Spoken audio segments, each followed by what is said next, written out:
This is White Plains Week, the weekly roundup of White Plains, Westchester, and world news. With John Bailey, editor and publisher of the daily internet newspaper White Plains Citizen Net Reporter, WPCNR.com.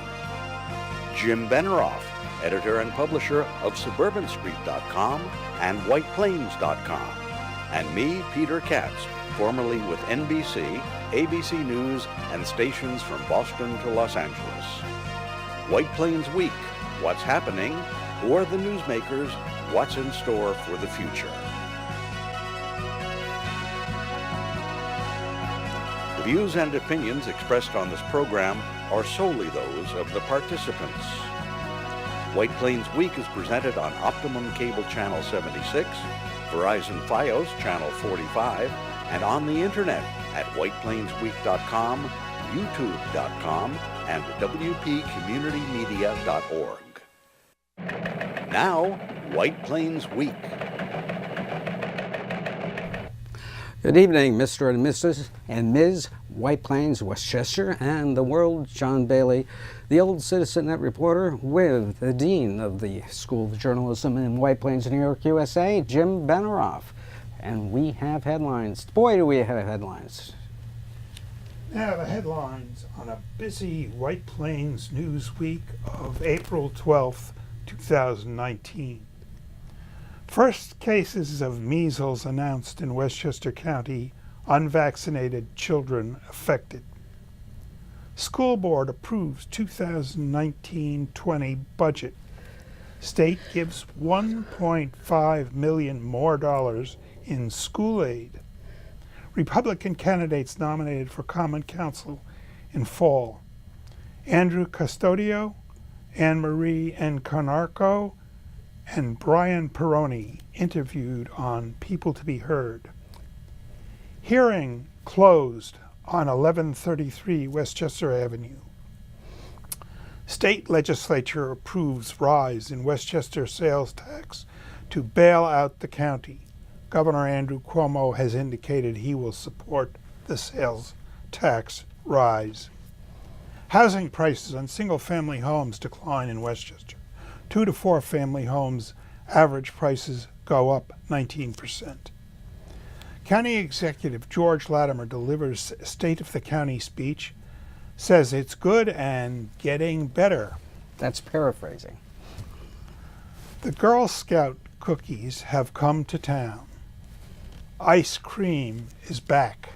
Thank you, Jim. And we go right away to the White Plains Week video newsreel March of Time, April 12th, 2019. That is George Latimer and Commissioner of Health, Dr. Shalita Ambler, who gave a news conference Wednesday morning on a crisis in Westchester.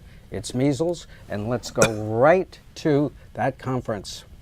We have learned, Westchester County has learned that measles have been confirmed in 8 Westchester County children. 6 of those children are siblings, and all are from northern Westchester. None of the children involved attend public schools or child care programs. They are all private school students. The children's range in age from 6 months to 14 years of age. The Westchester County Department of Health is working with the families and healthcare providers to identify the locations where the children may have exposed others. The children who were not vaccinated appear to have been exposed to measles by attending family events in Rockland County and in Brooklyn, where there have been ongoing outbreaks. Those are the facts as we have it now. I'm going to bring up Dr. Shalita Ambler, as I mentioned, who is our Commissioner of Public Health. She has the authority in that particular position not only to advise us on the actions that her department will take to deal with this outbreak, but she also has the legal authority to proclaim any type of designation, any type of actions that might follow. It is not the authority of the general government, county executive, board of legislators to make those declarations, and I think that is as it should be. This is a matter where science triumphs over political science. This is a matter of science and medicine and what is the right thing to do to protect the public health. And I would say that we all have our individual rights guaranteed to us under the Constitution. Those personal rights, however, at some point in time cross over and impact the rights of others. And when that happens, then the public health always has to be put at the highest premium. The good news is that measles is preventable. There is a highly effective vaccine that works, and it's been used time and time again to stop outbreaks. And the health department is able to provide the MMR vaccine to anyone who needs it free of charge. We currently have vaccine available at our clinics in Yonkers and White Plains, and we will also be bringing MMR vaccine clinics directly to the communities that have been impacted by these cases. I really can't stress enough that vaccination is the key to stopping any measles outbreak. When people choose not to be vaccinated, measles return and outbreaks occur. There are also vulnerable populations that are unable to receive vaccine through no fault of their own, and they rely on herd immunity that routine vaccination provides to the population at large. This includes babies that are less than 1 year of age, and those who have certain immunocompromising conditions that put them at risk for contracting measles when vaccination rates in the general public dip. So anyone who is unsure of his or her vaccine status should reach out to their healthcare provider or the last school that they attended. Schools maintain vaccination records for varying periods of time, but that's often a good source if you don't have your old vaccine records. If you're unable to locate your records, it's just best to get the MMR vaccine. A blood titer can be done to determine immunity to measles, but this is a luxury that we really don't have right now because that takes time. So when in doubt, my advice to the public is get a vaccine, get the MMR. It's not harmful to receive additional doses of this vaccine, and it's better to be safe than sorry. You need 2 separate doses of MMR to be fully vaccinated, and these have to be at least 28 days apart in order to be fully protective against the measles. I'd like to just go over the symptom of measles so that people understand, and that would be that symptoms usually appear from about 10 to 12 days after a person is exposed to someone who has infectious measles. The first symptoms can be a fever. That fever can be as high as 103 to 105 degrees. They get a cough. They may have a runny nose. They may have reddening of their eyes or conjunctivitis. They will eventually usually develop a rash, small red dots, and these may be raised. And eventually the dots will coalesce so that the entire person, may have they just look red. And the rash usually appears about 2 to 4 days after the fever begins and the rash can last about 5 to 6 days. The rash will usually begin on the hairline and move to the face and neck and down the hands and eventually to the arms and legs. And you may actually see the rash on the palms of the hands. A person with measles can obviously pass it to others from 4 days before the rash appears through the 4th day that they have the rash. And anyone who has signs or symptoms of measles, we would ask them please to not go directly to a healthcare facility, their doctor, an emergency room, and urgent care unannounced.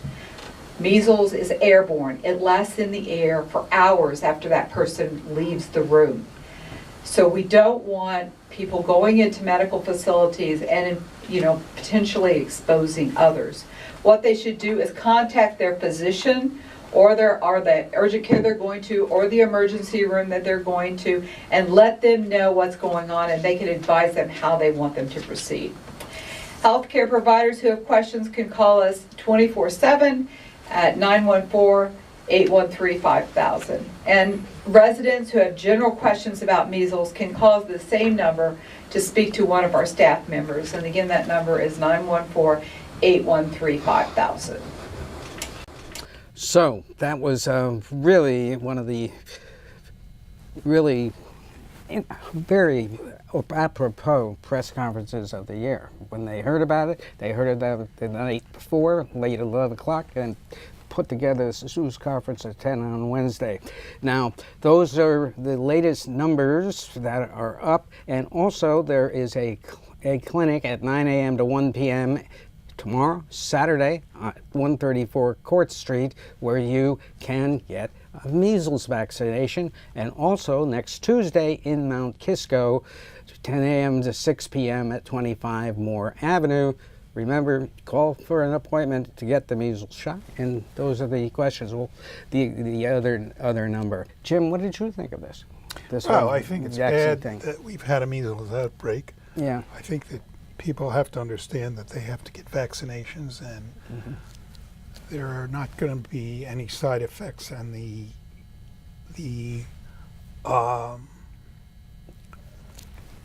just not doing it is literally dangerous. Particularly for babies, Yeah. because 103, 104 fever can kill them. Yeah. And if not immediately treated. And the other thing about this is, I have had measles. Have you? Yes. Yes. And it is not fun. You itch. It's all. And it was years ago. But Well, I think I had regular measles and German measles. Yeah. And that was, then they developed a vaccine, and it hasn't been a problem in this country since, until now. Now, another big story this week. On Monday evening, the school district approved the school budget, and that's what it is now. They did not make any changes. It's a 3.44% tax levy increase. The budget is $226,588 and $226,588,509, and that is a 3.66% increase. Now, we also got a tremendous gift from the state. $1.5 million in school aid from the state, and here's Dr. Joseph Ricca, Superintendent of the Schools, to tell us about it. Impact on the taxpayer. Now, there were some questions that came up related to the final budget and state aid allocations. Now, I'm very pleased to share, very happy to share, grateful in fact to share, that we went from a 0.48% projected state aid increase, right, about $65,000, to an 11.1% increase, which is just about $1.53 million. Now that's great, and we're really thankful, and we're really pleased that our elected officials fought so hard for us. This is a great step forward. But what's really important to remember is we're still only 57% funded. Right? So even though we went from 0.48%, which really was laughable, okay, of your money, right? Remember, Albany doesn't print money, so 0.48%, to 11.1% is great. It's a great step in the right direction, and believe me, I went and spoke to all of our elected officials and thanked them very much. We're grateful, and they recognize that there's still more work to do. As you may have read just in the Journal News just the other day, even with increases related to state aid, they're still concerned about the future when you're thinking about the permanency of the tax cap, and the recognition that there is no stability in terms of being able to plan for what next year's tax cap is going to be. So we're going to be really smart, as we have been in the past. And we're going to make sure that the way in which we utilize this money is associated with our long-range plan, that it doesn't get caught up in co-occurring costs, right? So we don't want to create legacy costs associated with these dollars. We want to make sure that they're going to be available next year to continue to support our kids and to support our programs. So we're thinking about all different types of things, all different types of ways to be able to continue to support our program and make it even a more robust program. So everything from safety and security, right, to program evaluation, to professional development, to experiences for our children in schools. Really, there are a number of things that we're considering, and I've asked the board to allow us to continue to consider this, because what we'd like to be able to do is provide a strong plan and make sure that these dollars are utilized in the classroom appropriately. So we're really pleased with that. We were really happy to see it, but we recognize that there's still more work to be done. So think about that. We're only 57% funded. And what does that mean? It means that if we were fully funded, Dr. Ricca told me it would be $11 million a year to the school district in aid. So that underscores, Jim, the absolute way the state has jiggered this formula over the decades. and has really cheated many communities. Now, why did they do that? That's the big question. How do you feel about the aid, the school budget, how it goes? Now, you're saying that what Rick has said is that we need $11 million a year? That 11 million more in the aid we get now. So That's by formula.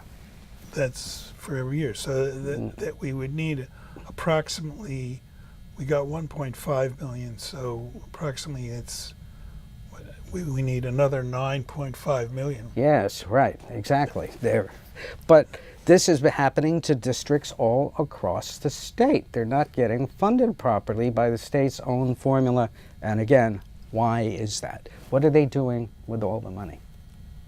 Truly. I mean, I don't understand that, and nobody will talk about that, just like nobody talks about the lottery that gives away millions.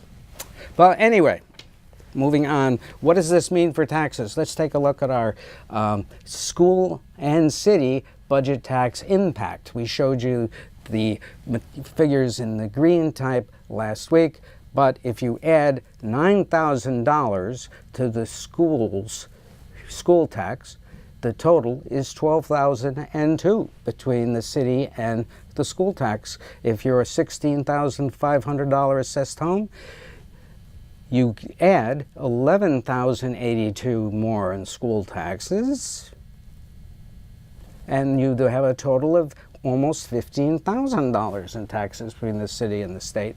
And on that, as we get up into the assessed range, the $20,475 home will have to add $13,760 in schools to the city total, and it's $18,200. Now, of course, the STAR reduces some of that, but it's taken away from the city and the state totals.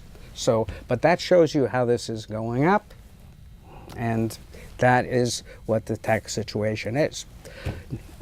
Next up, we had the Republican Common Council candidates on People to Be Heard this week, and there they are: Andrew Custodio, Anne Marie Incarnaco, and Brian Perroni. Jim, you watched that program, which can be seen on wpcommunitymedia.org at any time now.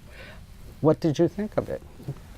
I don't think that they were as focused as the Democrats. I don't know exactly what their goals are. I think I heard Anne Marie Incarnaco say something about being a kinder city.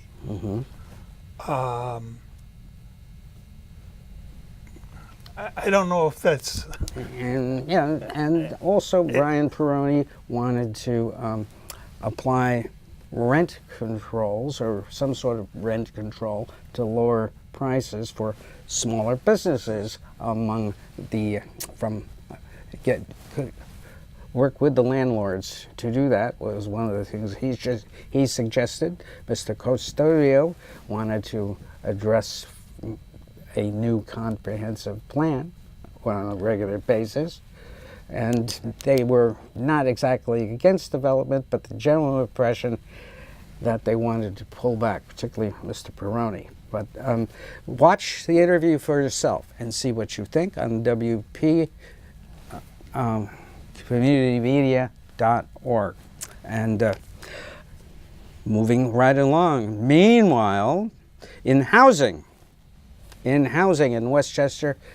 Oh, wait, well, let's go to this first. Meanwhile, in Albany, New York, USA, the legislature was working into the gathering dusk this week on Wednesday, and they passed the sales tax. And here is what Mr. Latimer said is coming next. So it is up to the state Senate leadership to determine when they will send the bill to the governor. And that's the way it works in any legislation that's passed. Whichever house passed it first, then makes the decision of when to send to the governor. It's usually a dialogue between the leadership of the House and the governor staff, and they determine when is the appropriate time. The passage of the bill is valid through the end of the year. but we've been very clear that we have an internal clock ticking. July 1st, we need this revenue stream to be in place if we're going to benefit the various entities that it's going to benefit, including the county government. Right now, school budgets are being put together, village budgets are being put together. If they know that they can make an estimate of additional revenue, then they're in a much better place to be able to deal with this. If we know that sooner rather than later. There is a certain amount of time it will take the State Department of Taxation and Finance to implement the decision once it's made. Should the governor sign this into law, there will still be an enabling act that has to be passed, discussed and passed by the county legislature. There will be a public hearing component to that. There'll be proper public notice component to that, so it just can't be done in a day. And then at that point in time that the county board acts in its final fashion, I have no doubt that they will act, and they'll act expeditiously, but that will come after a gubernatorial action. And then, of course, we'll sign it into law, and then we'll convey whatever documents are needed for taxation and finance. But if taxation and finance needs as much as 60 days, that means the clock ticks by the end of this month if we want a July 1st operation. It is possible that waivers could be given, but they would be given by the state to the county to allow us less time for taxation and finance to deal with it. Well, so I asked when the governor was going to sign it, and I got a call. I got a call from the Nancy Fink, who was the spokesperson for Senator Peter Harcum, who was the lone senator to vote against it, and she said that Governor Cuomo supports the bill, and so it's just a matter of time. And that was How much will the sales tax increase, or are we just getting a bigger portion of? we are not getting any increase. The cities are not getting an increase. This is all the other towns in the county, which is unfortunate. We could use it too. But be that as it may, that's where it stands. And could somebody give Andrew Cuomo a pen? Thank you. I'm sure he has plenty, but maybe a special pen. Now, housing, which you spoke to. This is what the situation is, James. In single-family homes, the number of sales declined 5.6% in Westchester in the first quarter of 2019. Not a good thing. And the median sales price was declined slightly, down to $605,000. Meanwhile, condominiums went up slightly, and cooperatives went up slightly. The 2 to 4 family homes did very nicely. And now, if we take a look at the inventory next, the end of quarter inventory is up slightly, but the condominium inventory is up, but co-ops are down. 2 to 4 family up 29%. I asked the Hudson Gateway realtors who put out these statistics what was the reason for the 2 to 4 family sales, and they have not called back with that. However, the price of the 2 to 4 families, the average price in the first quarter, $550,000. Average price. What do you think this might be? Is it speculation? What do you mean? Is it? 2 to 4 family house. No, 2 to 4 family houses. Yeah. I think that people can't afford single family houses, Yes. so they're buying 2 to 4 family houses where they are either becoming a landlord or paying. Yes, I know some people who are doing that in Florida. They retired. Speculation. They bought No, homes. I think it's economic necessity. Economic necessity. So you don't think it's real estate speculation at all? No. No. Okay, fine.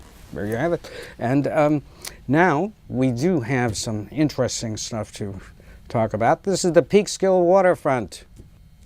Peekskill Waterfront, and I was up there over the last weekend, and we saw this. Hudson Creamery has opened, and it was mobbed, my friends, and people were looking at the Cone of Fame wall, which shows celebrities eating ice cream cones. There's JFK, and there's Jackie, and Then, one of the great things is you can get a genuine malted right there. That is the best chocolate malt I have ever tasted. Highly recommended. In Peekskill on the waterfront. And Girl Scout cookies are back. And they're all coming on in. This was a scene last Saturday in the White Plains High School parking lot. 2 vans were delivering Girl Scout cookies. Who knew this was a huge business? The Girl Scouts, I think, might be soliciting in very nice Ann Taylor Girl Scout uniforms. Right. Well, most Girl Scout cookies are pretty damn good. They certainly were. What's your favorite? Well, what is it? It's The butter filling? I like one those. that's a lemon wafer, I think. Yes, the lemon wafer. Excellent. Very nice. And it is so really good to see those signs of spring. Now, last night, on Thursday night, County Executive George Latimer gave the state of the county address. Great. We're sort of out of sequence here. And in the release on the speech, Mr. Latimer said, "Here in Westchester County, we take care of each other. We do not turn our backs on our brothers and sisters. We won't have that. Over these past 12 months, since I last stood before you, I have signed many bills and executive orders to help the people of this county have a better life and to help their children live better lives." He claims that he has reduced the number of overnight flights in the Westchester County Airport, and he also did say that as far as Playland goes, the county is creating a new efforts. He introduced a new mascot, a new advertising campaign, and will be working with a radio station to bring live radio broadcasts to the park and repurposing space with a new Playland Museum and a Playland Art Gallery. And but there was no really indication of what other progress he may have made with Standard Amusements. But now, what do you think? 20 seconds to evaluate a year of the county. What do you think? Well, I think things are probably going along reasonably good, as county executive said. I think that the county should operate Playland. I've got a lot of my own ideas about what they should do there, but I think the county can run it better than an outside organization. All right. Now, those last numbers for the measles. And as we go out, I just wanted to tell you that this week on the 10th, Wednesday, the Titanic sailed from Southampton and rode the waves into history. That is the last known photograph of the Titanic off the coast of Ireland, sailing, one of the memorable incident that we should always remember. John Bailey, Jim Benerofe for Peter Katz. Good night for White Plains Week. This has been White Plains Week, news and commentary about White Plains, Westchester, and the world. The views and opinions expressed on this program were solely those of the participants. White Plains Week, produced by White Plains Citizen Net Reporter, and presented on Optimum Cable Channel 76 and Verizon Fios Channel 45.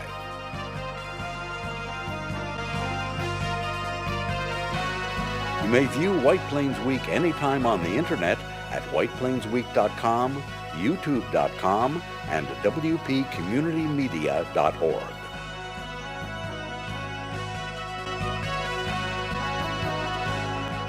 For White Plains Week, this is Peter Katz speaking.